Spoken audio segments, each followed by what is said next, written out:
بسم اللہ الرحمن الرحیم باب الخطبۃ علی المنبر خطبہ ممبر پر پڑھنے کا بیان۔ وقال انس خطب النبی صلی اللہ علیہ وسلم علی المنبر حضرت انس فرماتے ہیں کہ حضور پاک صلی اللہ علیہ وسلم نے منبر پر کھڑے ہو کر خطبہ ارشاد فرمایا۔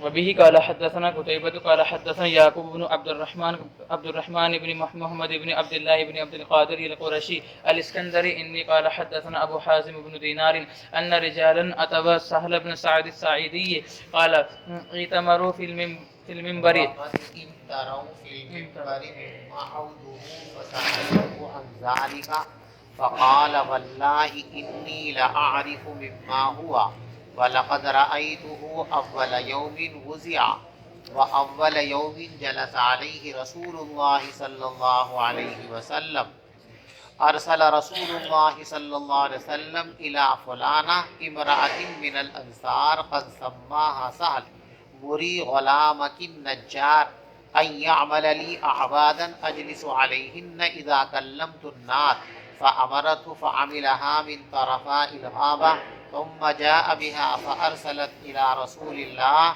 صلى الله عليه وسلم فأمر بها فوضعتها هنا ثم رأيت رسول الله صلى الله عليه وسلم صلى عليها وكبر وهو عليها ثم ركع وهو عليها ثم نزل القهقرى فسجد في أصل المنبر ثم عاد فلما فرغ أقبل على الناس فقال أيها الناس إنما صنعت هذا لتأتموا بي ولتتعلموا صلاتي۔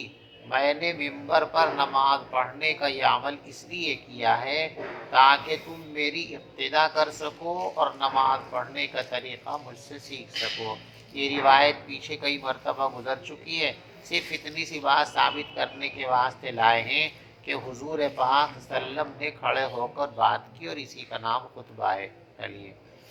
وبه قال حدثنا سعيد بن ابي مريم قال حدثنا محمد بن جعفر بن ابي كثير قال اخبرني يحيى بن سعيد قال اخبرني ابن انس انه سمع جابر بن عبد الله قال كان جزع يقوم على النبي صلى الله عليه وسلم فلما وضع له المنبر سمعنا الجزع مثل صوت العشاء حتى نزل النبي صلى الله عليه وسلم فوضع يده عليه وقال سليمان ان يحيى حضرت جابر بن عبداللہ رضی اللہ تعالیٰ عنہ فرماتے ہیں کہ کھجور کا ایک تنا تھا جس کے پاس کھڑے ہوتے تھے نبی پاک صلی اللہ علیہ وسلم خطبہ دینے کے لیے۔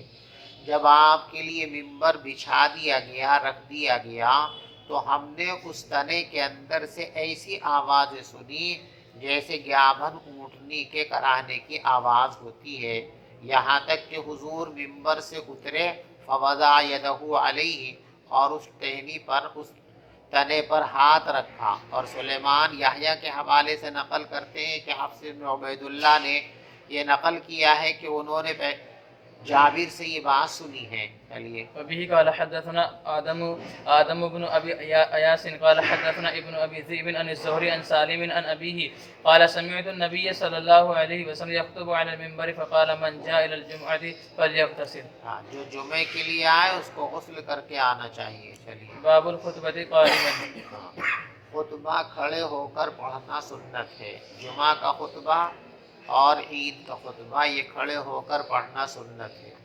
اس کے علاوہ تقریر کا خطبہ اور نکاح کا خطبہ یہ بیٹھ کر کے پڑھنا مسنون ہے۔ چلیے۔ وقال انس بین النبی صلی اللہ علیہ وسلم یخطب قائما۔ حضرت انس فرماتے ہیں کہ حضور پاک صلی اللہ علیہ وسلم کھڑے ہو کر خطبہ دیا کرتے تھے۔ پیر وغیرہ میں تکلیف ہے؟ جی بھائی، تکلیف اگر پیر میں مجبوری کا احکام علیحدہ ہے، بیٹھ سکتا ہے۔ وبه قال حدثنا عبيد الله بن عمر القواريري قال حدثنا خالد بن الحارث قال حدثنا عبيد الله بن عمر عن نافع عن ابن عمر قال كان النبي صلى الله عليه وسلم يخطب قائما ثم يقعد ثم يقوم كما يفعلون الآن۔ پیغمبر علیہ السلام کھڑے ہو کر خطبہ ارشاد فرماتے تھے، پھر بیٹھ جاتے تھے، پھر کھڑے ہوتے تھے، جس طرح آج تم کرتے ہو، یعنی 2 خطبے دیتے تھے۔ باب استقبال النساء الامام اذا خطب. استقبال الناس الامام اذا خطب، جب امام خطبہ پڑھے تو تمام لوگوں کو امام کی طرف متوجہ ہونا چاہیے، قبلہ رو بیٹھے رہیں لیکن سب امام کو اس طرح دیکھتے رہیں، اس کی طرف متوجہ رہیں. چلیے. وبه قال حدثنا معاذ بن فضالة قال حدثنا هشام عن يحيى عن هلال بن ابي ميمونة قال حدثنا عطاء بن يسار انه سمع ابا سعيد الخدري ان النبي صلى الله عليه وسلم جلس ذات يوم على المنبر وجلسنا حوله. حضور پاک صلی اللہ علیہ وسلم ایک روز منبر پر تشریف فرما ہوئے اور ہم آپ کے سامنے بیٹھ گئے. باب من قال في الخطبة بعد الثناء اما بعد رواه اکرمۃ عن ابن عباس النبي صلی اللہ علیہ وسلم. خطبے کے اندر اما بعد کہنے کا بیان. سب سے پہلے یہ جملہ حضرت داؤد علیہ السلام نے اپنے خطبے میں استعمال فرمایا ہے. اسی کو قرآن پاک کے اندر فصل خطاب کے نام سے تعبیر کیا گیا. وَآتَيْنَاهُ فَصْلَ الْخِطَاب. 3 لفظ ہیں جو استعمال کیے جاتے ہیں، اما بعد، بعد اور ھذا. اگر بعد والے مضمون اور پہلے مضمون میں برائے نام تفاوت ہے تو ایسی صورت میں ھذا استعمال کرنا چاہیے، جیسے قرآن ھذا وَإِنَّ لِلْمُتَّقِينَ لَحُسْنَ مآب. دونوں مضمونوں کے اندر تغایر ہے تو بعدو کہنا چاہیے، تغایر نہیں ہے تو اما بعد کہنا چاہیے. لیکن اب عموماً یہ فرق لوگوں نے نکال دیا ہے، اب تو بس صرف اما بعد ہی کہتے ہیں. بہرحال خطبے کے اندر اما بعد کہنا یہ مضمون ہے. حمد و صلوات کے بعد اما بعد کہہ کر اب نیا مضمون شروع کریں. یہ لفظ اس لیے ہوتا ہے کہ سامع اس بات سے آگاہ ہو جائے کہ اب تک جو مضمون چل رہا تھا وہ مکمل ہو گیا، اب یہاں سے دوسرا مضمون شروع ہوا ہے. حضور پاک صلی اللہ علیہ وسلم کے خطبات میں اما بعد کا استعمال ہوا ہے. اسی کو ثابت کرنے کے لیے بہت ساری روایات لا رہے ہیں، آپ ان کو پڑھتے جائیے، آگے بڑھتے جائیے. من قال فی الخطبۃ بعد الثناء، اللہ کی حمد و ثنا کے بعد خطبے میں اما بعد کہنا. اکرمہ عبداللہ ابن عباس سے نقل کرتے ہیں اور عبداللہ ابن عباس نبی پاک صلی اللہ علیہ وسلم سے نقل کرتے ہیں کہ حضرت ایسا کیا کرتے تھے. چلیے.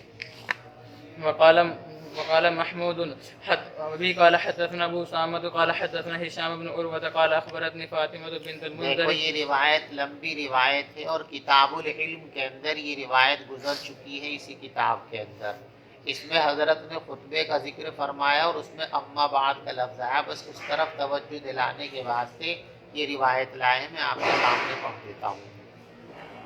وقال محمود قال حدثنا ابو اسامہ قال حدثنا هشام بن عروہ قال اخبرتني فاطمة بنت المنذر عن اسماء بنت ابي بكر قالت دخلت على عائشة والناس يصلون قلت ما شأن الناس فاشارت برأسها الى السماء فقلت آية فاشارت برأسها اي نعم قالت فأطال رسول الله صلى الله عليه وسلم جدا حتى تجلاني الغشي والى جنبي قربة فيها ماء ففتحت فجعلت أصب منها على رأسي فانصرف رسول الله صلى الله عليه وسلم وقد تجلت الشمس فخطب الناس فحمد الله بما هو أهله ثم قال أما بعد. بس اس جملے کے واسطے روایت لائیں کہ حضرت نے خطبہ دیتے ہوئے اما بعد ارشاد فرمایا تھا. قالت وبلغت نسوة من الأنصار فانتفعت إليهن لأسكتهن فقلت لعائشة ما قالت قال ما من شيء لم أكن أريده إلا وقد رأيته في مقامي هذا حتى الجنة والنار وإنه قد أوحي إلي أنكم تفتنون في القبور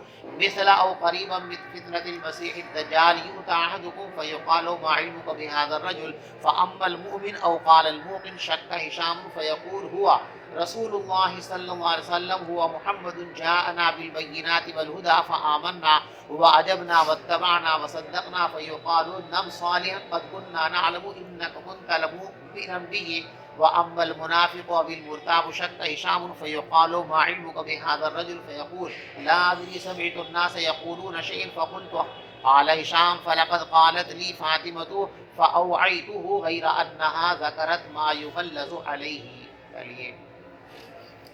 وبه قال حدثنا محمود بن معمر قال حدثنا ابو عامر عن جرير بن حازم قال سمعت الحسن يقول حدثنا عمرو بن تغليب ان رسول الله صلى الله عليه وسلم اتي بمال او بشيء فقسمه فاعطى رجالا وترك رجالا فبلغه عمرو ان بن تغلب فرماتے ہیں کہ رسول پاک صلی اللہ علیہ وسلم کے پاس کچھ مال لایا گیا، آپ نے اس کو تقسیم فرما دیا، کچھ لوگوں کو دیا اور کچھ لوگوں کو چھوڑ دیا. فبلغه تو حضرت کو یہ خبر پہنچی ان الذین ترکا کہ جن لوگوں کو حضور پاک صلی اللہ علیہ وسلم نے چھوڑ دیا، مال نہیں دیا، عتبو وہ لوگ ناراض ہو گئے. فحمد اللہ ثم اثنى علیہ آپ نے حمد و ثنا اللہ کی بیان کی. ثم قال اما بعد پھر فرمایا اما بعد. بس یہ ترجمۃ الباب ہے کہ حضرت خطبے کے درمیان اما بعد فرماتے تھے. فواللہ انی اعطی الرجل بعد الرجل خدا کی قسم میں کسی کو دیتا ہوں اور کسی کو چھوڑ دیتا ہوں. والذی ادعو اور جس کو میں چھوڑ دیتا ہوں وہ میرے نزدیک زیادہ محبوب ہوتا ہے اس کے مقابلے میں جس کو دیتا ہوں. ولکن اعطی اقواما لما ارى البتہ میں دیتا ہوں کچھ لوگوں کو اس وجہ سے کہ ان کے دل کے اندر گھبراہٹ اور کچا پن دیکھتا ہوں. اور آکل اقواما اور کچھ لوگوں کو میں سپرد کر دیتا ہوں اس غنا اور خیر کی طرف جو اللہ نے ان کے دلوں کے اندر پیدا فرمائی ہے، جن میں عمرو بن تغلب بھی ہیں. یہ روایت یہاں پوری ہو گئی، حضور کی بات یہاں تک پوری ہو گئی.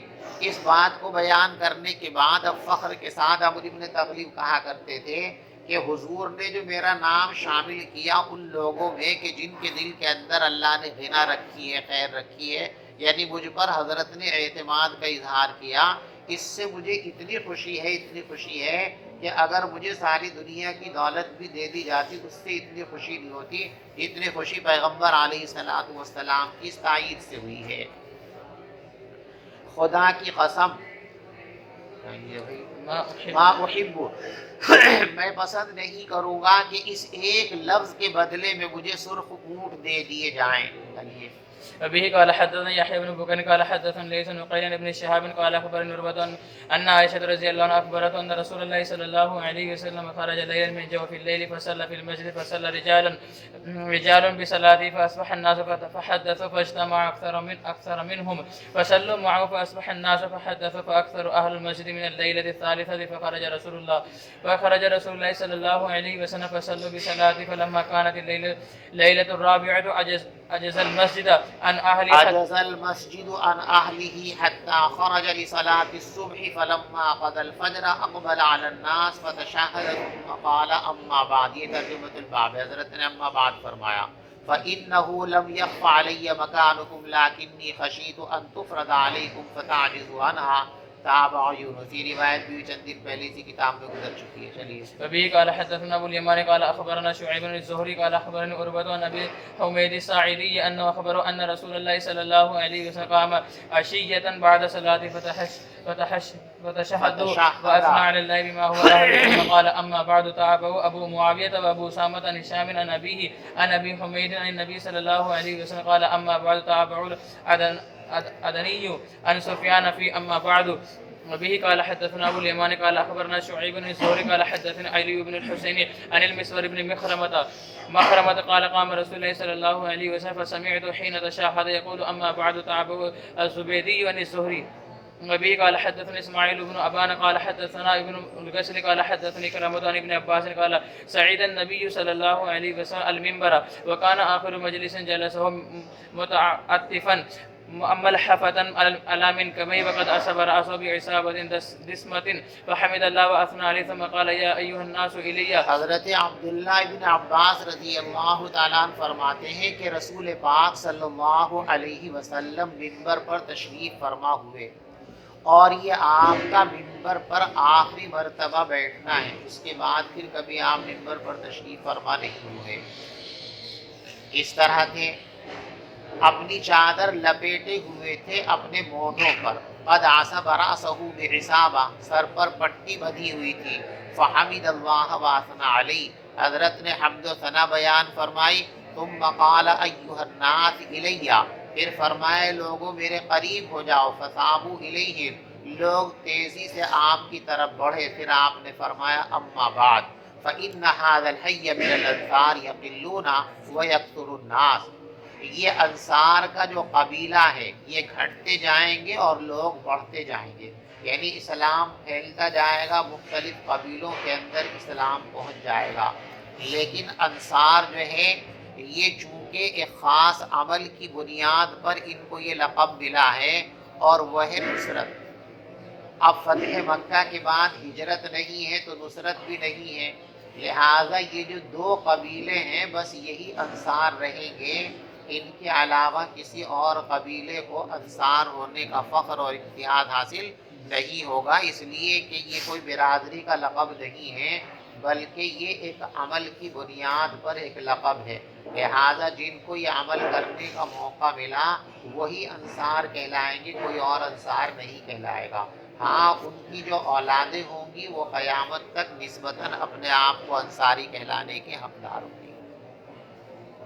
فَمَنْ وَلِيَ شَيْئًا مِّنْ أُمَّةِ مُحَمَّدٍ، جو آدمی میری امت کے امور کا ذمہ دار بنے اور اس میں یہ طاقت ہو کہ وہ کسی کو نفع نقصان پہنچا سکے، فَلْيَقْبَلْ مِنْ مُحْسِنِهِمْ، تو وہ انصار میں سے اچھے کام کرنے والوں کی اچھائیوں کو قبول کرے اور کسی سے غلطی ہو جائے تو اس کو درگزر کرے۔ یعنی حکام کو آپ نے خاص طور سے فرمایا کہ ان کی بڑی قربانیاں ہیں، لہذا ان کا دوران حکومت خصوصی طور پر خیال رکھنا ضروری ہے، اگر ان سے کچھ تھوڑی بہت لغزش بھی ہو جاوے تو ذرا نظر انداز کر دینا ان کی قربانیوں کو سامنے رکھتے ہوئے۔ چلیے باب القعدة بین الخطبتین یوم الجمعۃ۔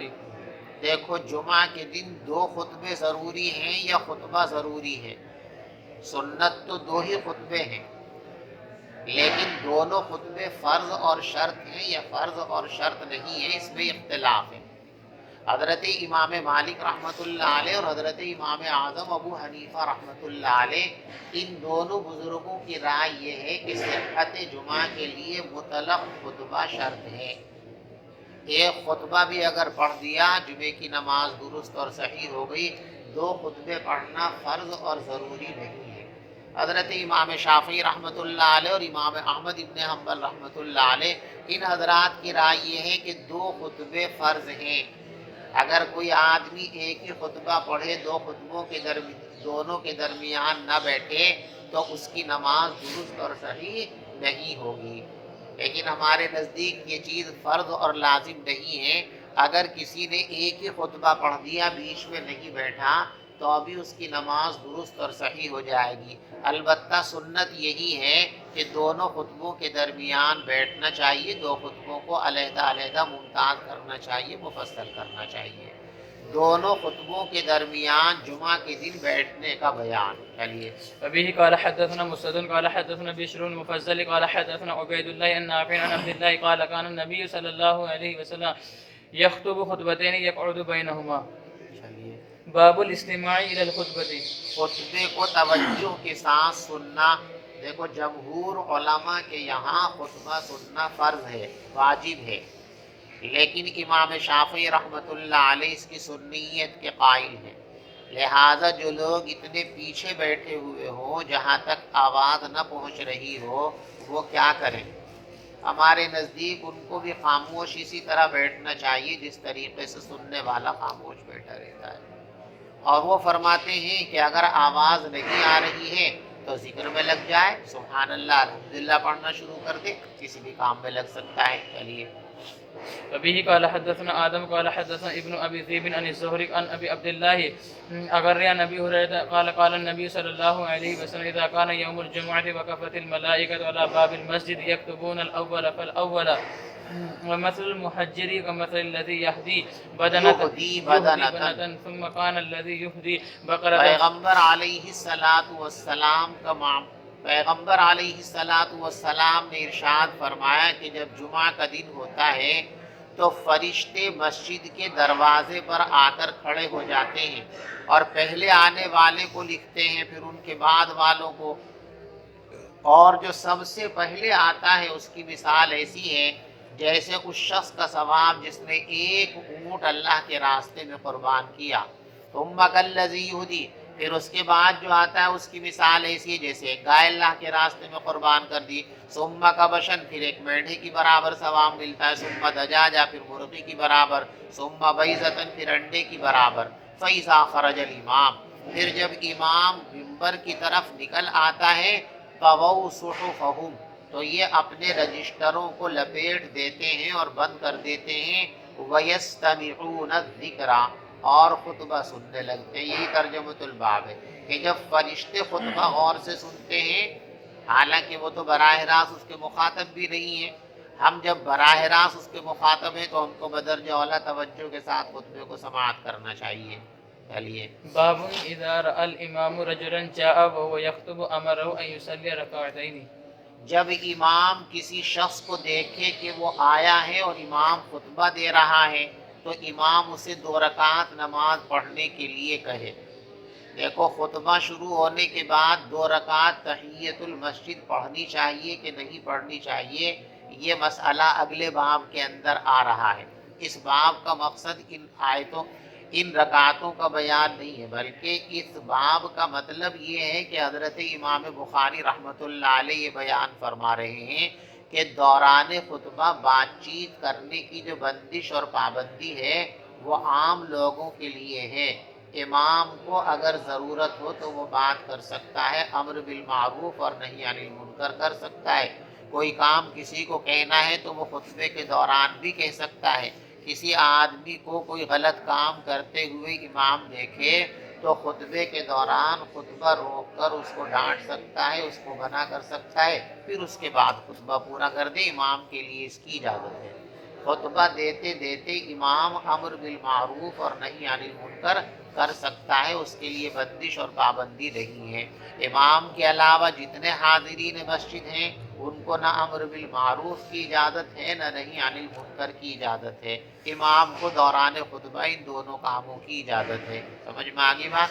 یہ مسئلہ بیان کرنے کے لیے باب حضرت امام بخاری رحمۃ اللہ علیہ یاد آئے۔ چلیے، وبه قال حدثنا ابو نعمان قال حدثنا حماد بن زيد عن عمرو بن دينار جابر بن عبد الله قال جاء رجل والنبي صلى الله عليه وسلم يخطب الناس يوم الجمعة فقال أصليت يا فلان فقال لا قال قم فاركع۔ پیغمبر علیہ السلام جمعہ کے دن خطبہ ارشاد فرما رہے تھے۔ ایک آدمی آیا، آپ نے اس کو دیکھا تو فرمایا کہ تو نے نماز پڑھ لی؟ اس نے کہا نہیں، فرمایا کھڑا ہو جا اور 2 رکعت نماز پڑھ لے۔ چلیے، باب من جاء الامام يخطب صلى ركعتين خفيفتين۔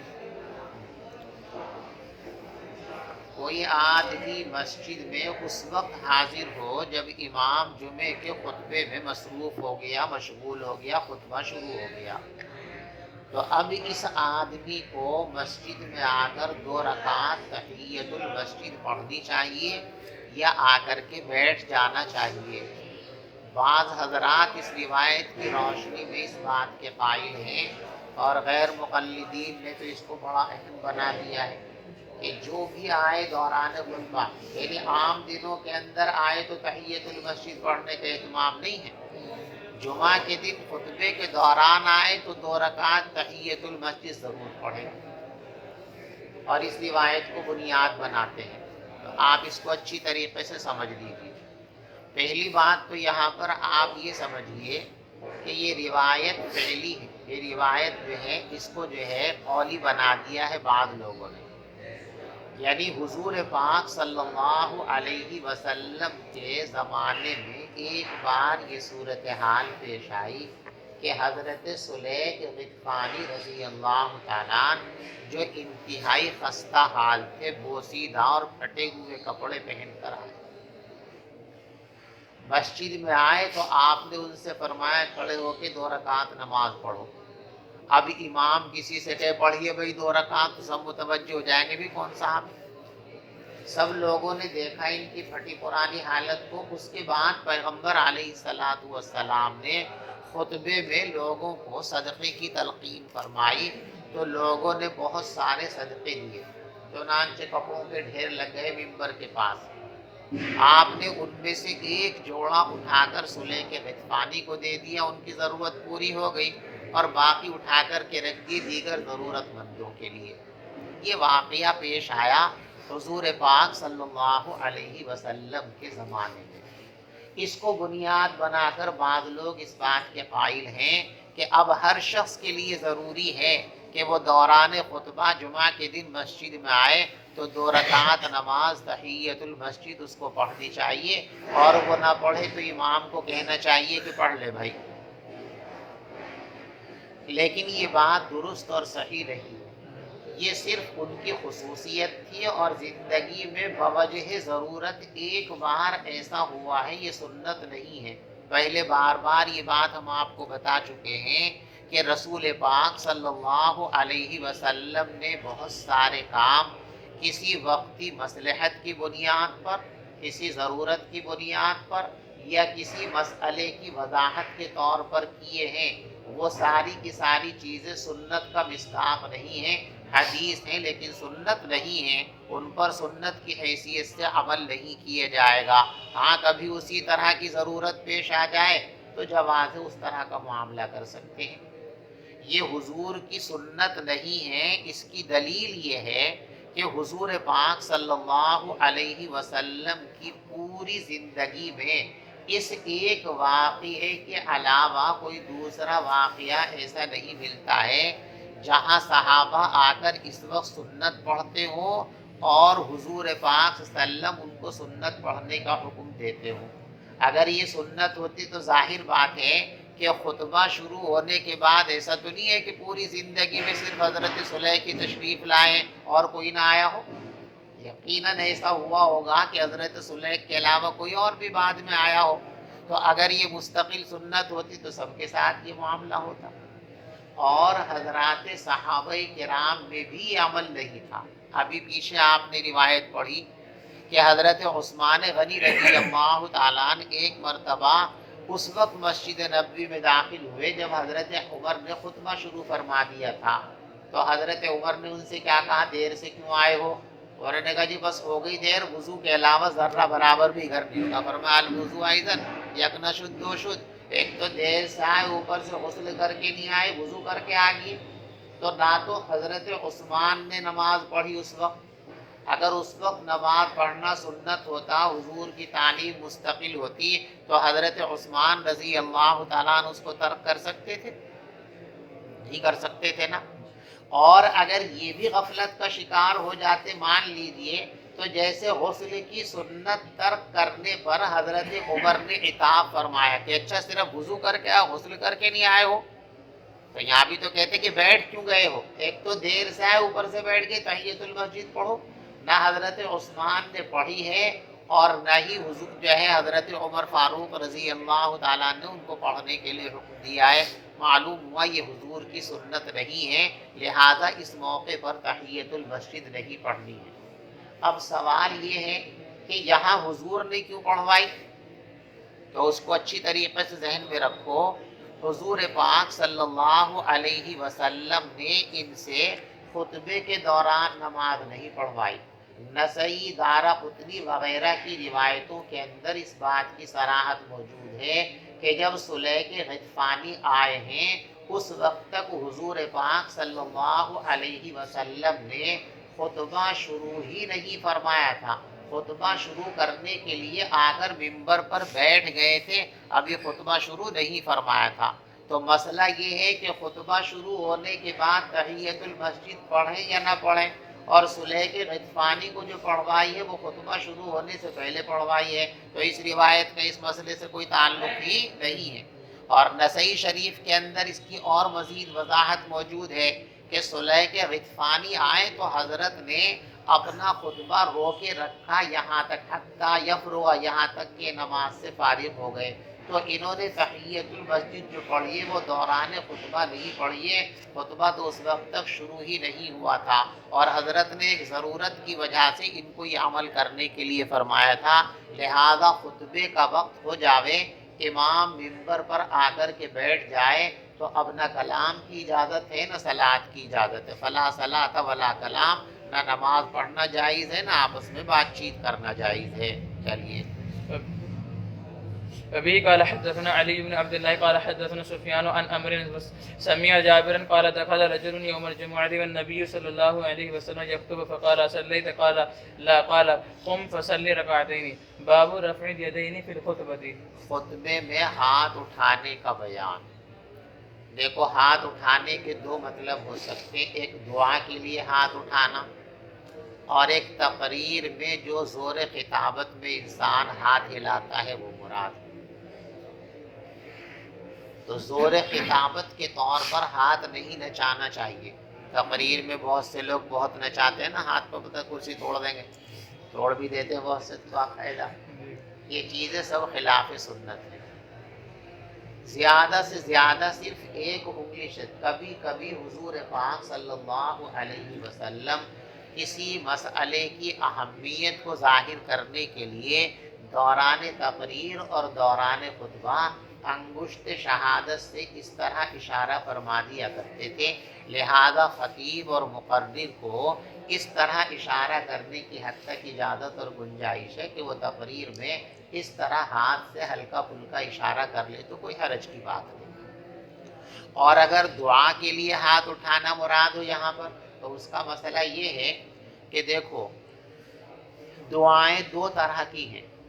ایک دعائیں احوال متواردہ کی ہیں اور ایک دعائیں ان کے برخلاف ہیں. احوال متواردہ سمجھ گئے؟ سونے کے وقت کی دعا ہے، کھانے کے وقت کی دعا ہے، اٹھنے کے وقت کی دعا ہے، بیٹھنے کے وقت کی دعا ہے. یہ سب دعائیں کیا؟ احوال متواترہ. تو احوال متواردہ کی جو دعائیں حضور پاک صلی اللہ علیہ وسلم پڑھتے تھے کسی ایک موقع پر بھی ہاتھ اٹھانا ثابت نہیں ہے. لہٰذا ایسی دعا اگر خطبے کے دوران آ رہی ہے تو اس دعا پر خطیب کو ہاتھ نہیں اٹھانے چاہیے. ہاں البتہ احوال متواردہ کے علاوہ کوئی اور دعا خطبے کے اندر پیش آ گئی ہے تو اس کے لیے ہاتھ اٹھانے کی گنجائش ہے. جیسے حضور پاک صلی اللہ علیہ وسلم سے دوران خطبہ بارش کے لیے دعا کرنے کے لیے کہا گیا تو آپ نے ہاتھ اٹھا کر دعا فرما دی تھی. تو احوال غیر متواردہ کی دعا کے لیے ہاتھ اٹھا سکتے ہیں. احوال متواردہ یا کسی اور کام کے لیے دوران خطبہ ہاتھ اٹھانے کی اجازت نہیں ہے. چلیے اس میں تو ہے جب خطبہ جس کو ہم تقریر سمجھتے ہیں وہ خطبہ، جی یہ وہ والا خطبہ تو مراد سے جس میں ہم تقریر کرتے ہیں. سب تقریر اور خطبہ ایک ہی چیز ہے. جو ہم عربی میں پڑھتے ہیں جس وقت تو کلام نہیں کرتے، بس امام، جی آپ نے بتایا امام جو ہے مجبوری میں کسی کو کچھ سمجھانا ہے تو اس ہاں، وقت وہ کہہ سکتا ہے، ہاں. تو اس وقت بھی دعا مانگ سکتا ہے. اس وقت بھی مانگ سکتا ہے اگر ضرورت ہو. باب رفع اليدين في الخطبة. وبه قال حدثنا مسدد قال حدثنا حماد بن زيد عن عبد العزيز عن انس وعن يونس عن ثابت عن انس قال بينما النبي صلى الله عليه وسلم يخطب يوم الجمعة اذا قام رجل فقال يا رسول الله هلك القراع هلك الشاء فادعوا الله ان يسقينا فمد يديه ودعاه. حضور جمعہ کے دن خطبہ ارشاد فرما رہے تھے. ایک آدمی دوران خطبہ کھڑا ہوا اور یوں کہا حضور هلك القراع، اونٹ بھی ہلاک ہو گئے ہیں، بکریاں بھی ہلاک ہو گئی ہیں، گھوڑے بھی ہلاک ہو گئے ہیں، بس آپ دعا فرما دیجئے کہ اللہ ہم کو بارش سے نواز دے. فمد یدیہ، تو حضرت نے ہاتھ اٹھائے اور بارش کی دعا فرما دی، فوراً بارش ہو گئی. چلیے باب الاستسقاء في الخطبة يوم الجمعة.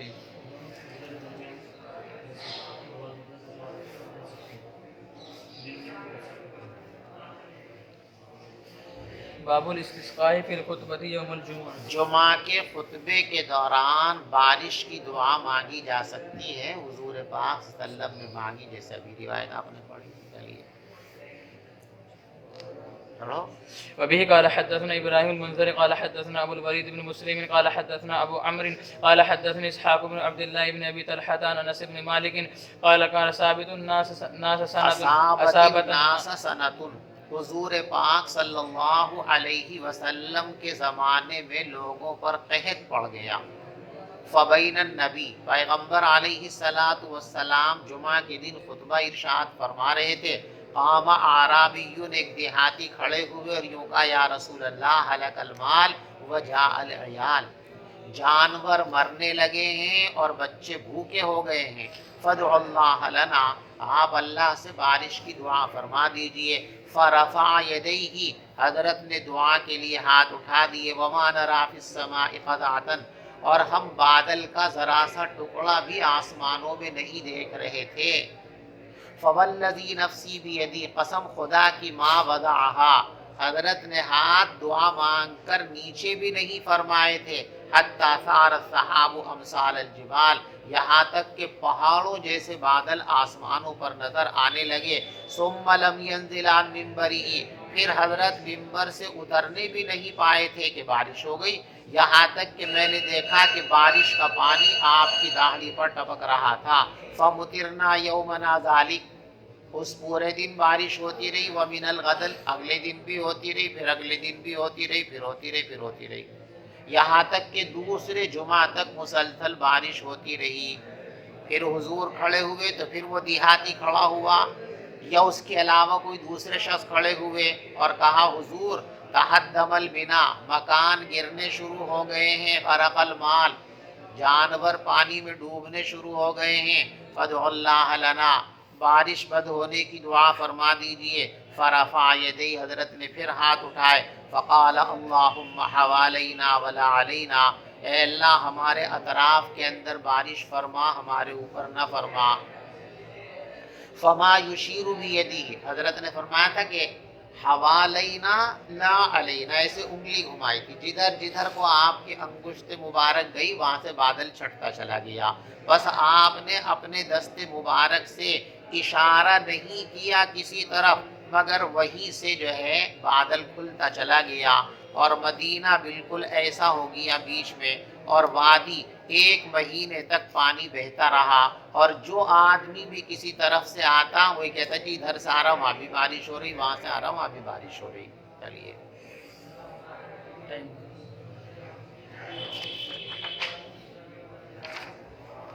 خطبے کے دوران نہیں پڑھ سکتے نماز، نہیں، اور کوئی شخص آیا ہے تو خود نہیں پڑھنے کا، اگر پڑھ رہا ہے کوئی، امام صاحب نے خطبہ اسٹارٹ کر دیا 2 رکعت پڑھی ہے، پڑھ رہا تو غلط کر رہا ہے۔ نہیں جی، 4 رکعت والے بھی پہلے سے پڑھ رہا تھا، تو امام پہلے سے ہی پڑھ رہا تھا، تو اگر 2 رکعت اس کی پوری ہونے والی ہیں تو 2 رکعت پہ سلام پھیر دے، 2 سے آگے بڑھ گیا ہے تو پھر مجبوری میں پوری کرے۔ تیسری رکعت کے لیے یعنی کھڑا ہو گیا ہاں تو وہ پھر پوری کر لے، اور 2 سے پہلے پہلے امام صاحب کا خطبہ شروع ہو گیا تو 2 پہ جا کے رک جاوے، اور بعد میں 4 کی قضا کرے۔ جو سنت ہے بھیا خطبہ تو بغیر دیکھ کے پڑھنا سنت ہے، یہ دیکھ کے پڑھنا سنت نہیں مجبوری ہے۔ اماموں کو خطبے یاد نہیں ہیں بیچاروں کو، تو دیکھ کے پڑھتے ہیں۔ خطبہ کے معنی تقریر کے ہیں، تقریر تو دیکھ کے تھوڑی کی جا، بغیر دیکھ کے کی جا۔ جی کیا مطلق خطبہ امام صاحب، ہمارے نزدیک مطلق خطبہ شرط ہے، یعنی ایک خطبہ بھی پڑھ دیا تب بھی نماز جمعہ ادا ہو جائے گی۔ امام شافعی رحمۃ اللہ علیہ فرماتے نہیں بیچ میں بیٹھنا ہے، 2 ہی خطبے ہونے ضروری ہیں، ایک کر دے گا تو نماز نہیں ہوگی۔ میں تو کہہ رہا کہ ہمارا مسلک یہ ہے کہ اگر پڑھ دیں تو نماز ہو جائے گی، کسی کے یہاں ایک خطبہ مسنون نہیں ہے، جائز ہے ہمارے یہاں۔ مسنون سب کے نزدیک 2 ہی خطبے، ہمارے نزدیک بھی سنت 2 ہی ہے، چونکہ حضور ہمیشہ 2 پڑھتے تھے۔ لیکن حضرت علی رضی اللہ تعالیٰ عنہ اور دیگر صحابہ سے ایک خطبے سے جمعے کی نماز پڑھنا ثابت ہے، اس لیے ہمارا مسلک یہ ہے کہ 2 خطبے فرض نہیں ہیں، 2 خطبے سنت ہیں۔ اعلیٰ درجہ یہی ہے کہ 2 خطبے پڑھو، لیکن اگر کسی نے ایک ہی خطبہ پڑھ کر جمعہ پڑھا دیا تو جمعے کی نماز درست ہو گئی۔ سنت کسی کے نزدیک نہیں ہے خطبہ، سب کے نزدیک 2 ہی ہیں۔ جواز کی بات ہے کہ ہمارے یہاں ایک بھی جائز ہے، ایک خطبے سے بھی نماز ہو سکتی ہے۔ سمجھ گئے جی؟ جی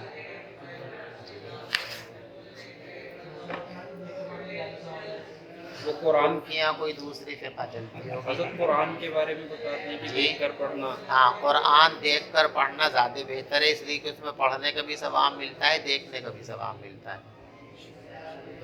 ایک گاؤں میں جمعہ کی نماز پڑھی تھی، وہ غیر مقلد تھے، تو انہوں نے ایک ہی خطبہ پڑھا تھا. کوئی بات نہیں، ایک پڑھ دیا، ہم بھی اگر ایک پڑھتے نماز ہو جائے گی تو انہوں نے پڑھ دیا تو کیا حرج کی بات ہے. کہ تو شافعی کے نزدیک تو امام شافعی کا غیر مقلدین سے کیا رشتہ؟ تو یہ کہتے ہیں ان کے کہنے سے کیا ہو؟ کسی کو نہیں، کسی کو مانتے تو جھگڑا ہی کیا ہوتا. غیر مقلدین کا تو کوئی امام ہی نہیں، شیطان امام ہے ان کا. وہ چاروں اماموں سے کسی کو نہیں مانتے، وہ تو دھوکہ دیتے ہیں. امام شافعی کے نام کہیں حضرت امام شافعی رحمۃ اللہ علیہ کے کچھ مسائل لے لیے، کچھ امام احمد ابن حنبل کے لے لیے، اس سے لوگوں کو دھوکہ دیتے ہیں کہ دیکھو وہاں ایسا ہوتا ہے. حرم شریف کے اندر بھی رفع یدین ہوتا ہے، یہ بھی رفع یدین کرتے ہیں، لیکن دونوں کے رفع یدین میں زمین آسمان کا فرق ہے. رفع یدین کرنے کے باوجود بھی سعودیہ کے لوگوں کا مسلک علیحدہ، ان کا مسلک علیحدہ، اس لیے کہ وہ لوگ رفع یدین کرتے ہیں امام احمد کی تقلید میں، کیونکہ وہ اس بات کے قائل ہیں. اور ان حضرات کا ماننا یہ ہے کہ تقلید سے تو آدمی کافر ہو جا، مشرک ہو جا. تو بنیادی طور پہ نہ یہ شافعی ہیں، نہ یہ حنبلی ہیں، نہ یہ حنفی ہیں. ان کا تو نام ہی غیر مقلد کہ کسی کی تقلید نہیں کرتے، چاروں اماموں سے کسی کو نہیں مانتے. یہ تو نفس کے بندے ہیں. جو یہاں باندھتے ہیں وہ سعودی میں تھوڑا باندھتے ہیں. جی سعودی میں تھوڑی سعودی میں بھی بہت سے اوپر باندھ لیتے ہیں. سعودیہ میں تو اصل میں ہر مسلک کے لوگ ہیں، وہاں تو ہر طرح کے لوگ آپ کو مل جائیں گے، پوری دنیا آتی ہے وہاں.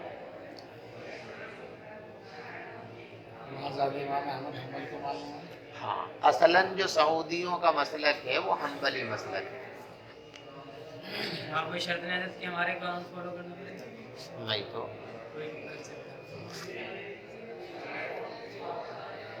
کوئی بھی امام ان چاروں اماموں میں سے یہ نہیں کہتا ہے کہ میری ہی پیروی کرو گے، کسی نے نہیں کہا. پیش کر دیا، جسے اچھا لگے اس پہ عمل کر لو، جسے اچھا لگے اس پہ عمل کر لو، ایسا کچھ نہیں. تو حضرت یہ اختیار عوام الناس کو دیا ہے کہ عوام الناس کو نہیں ہے، یہ اہل علم کو اختیار ہے. عوام الناس تو اپنے زمانے کے اہل علم کے پیچھے چلیں. عوام الناس کو کیا پتا کہ حنفیہ اور شوافی میں کیا فرق ابھی ہے. یہی شور مچ رہا ہے چاروں طرف. یہ جہالت کی بات ہے، شیطانی زندہ ہے. اللہ